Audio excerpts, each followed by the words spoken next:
rébellion, c'est que la rébellion de 1962, qui est la matrice de toutes les autres rébellions, n'a jamais parlé de l'indépendance ni de cession.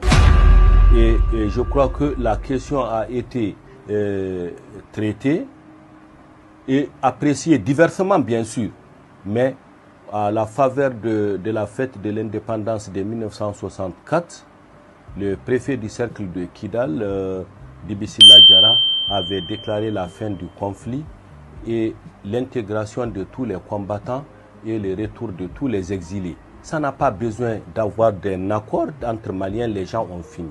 Maintenant, à partir de 1991, il a été intégré un nouvel modèle et le modèle a amené l'Azawad. Voilà, a amené l'Azawad, la question qui fâche, la question qui divise aujourd'hui, a fait son apparition pendant cette période.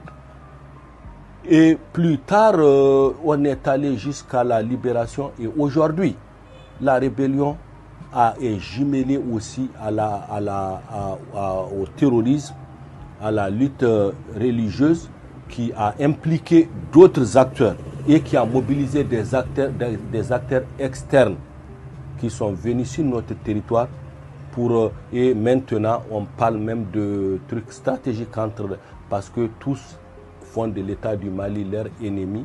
Donc c'est comme un peu ce qu'on dit, l'ennemi de ton ami et de ton ennemi est ton ami. Donc quitte à s'accrocher au diable pour combattre l'État. Or je crois que ce n'est pas ça l'idée première de ceux qui ont pensé l'idée déjà en 1958 et ceux qui ont fait la révolte de l'Adrar des Iforas de 1963 à 1964. Quel impact sur les populations? L'impact sur les populations, c'est la méfiance, c'est la défiance que les populations, c'est l'effritement de l'unité nationale, c'est la détérioration de l'autorité de l'État.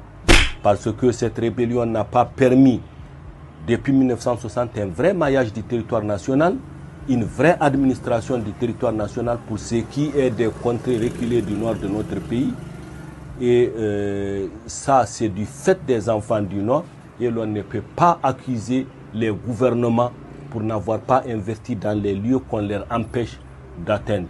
Donc, quelque part, nous avons notre part de responsabilité, même si la volonté politique s'affiche de développer ces contrées, nous, pour nos égaux, pour beaucoup d'autres considérations que je respecte, nous n'avons pas voulu que notre territoire puisse